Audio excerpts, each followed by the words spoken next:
हम्म. तू सांग ना, तुला आपल्या लग्नाबद्दल काय एक्साइटमेंट सांगतो, होती? सांगतो. माझंही थोडं फिल्मी आहे, पण माझी लव्ह स्टोरी नाहीये, माझं अरेंज मॅरेज आहे. आणि अरेंज मॅरेज मध्ये लव्ह स्टोरी आहे. मी शेवटी चल जाऊ दे फ्रेंड रिक्वेस्ट एक्सेप्ट केली आणि मग केली असं नाही, केली.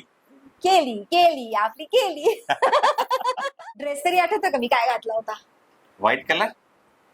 क्या बात आहे. Sharp sharp. पण प्रपोज करायची काही पद्धत नाही. प्रपोजच नाही केलं. किती महिने? 6 महिने. आफ्टर 6 months तुम्हाला प्रपोज केलं, आय सेड नो. हा विषय तिकडे पॅक. पुढे काय झालं? फॉर्च्युनेटली संडेला मला पाहायला माणसं आली. पाहायला आला कोण? हाच माणूस. याने मला एक एक दिवस इतका स्पेशल केला ना की मी शब्दात नाही सांगू शकत. म्हणजे याने मला दररोज थोडं थोडं प्रेमात पडलं, जे आजही चालूच आहे. मी आजही त्याच्या प्रेमात थोडी थोडी पडतच जाते.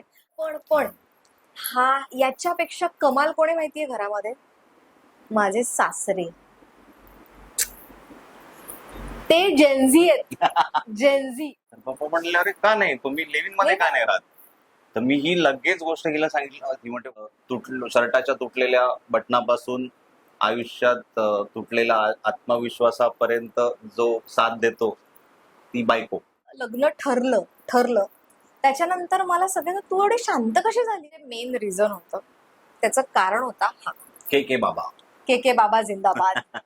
लग्न कोणाशी करा त्याबद्दल सांगतो की ज्याचं तुमच्यावर प्रेम आहे त्याच्याशी जास्त करून तुम्ही करा.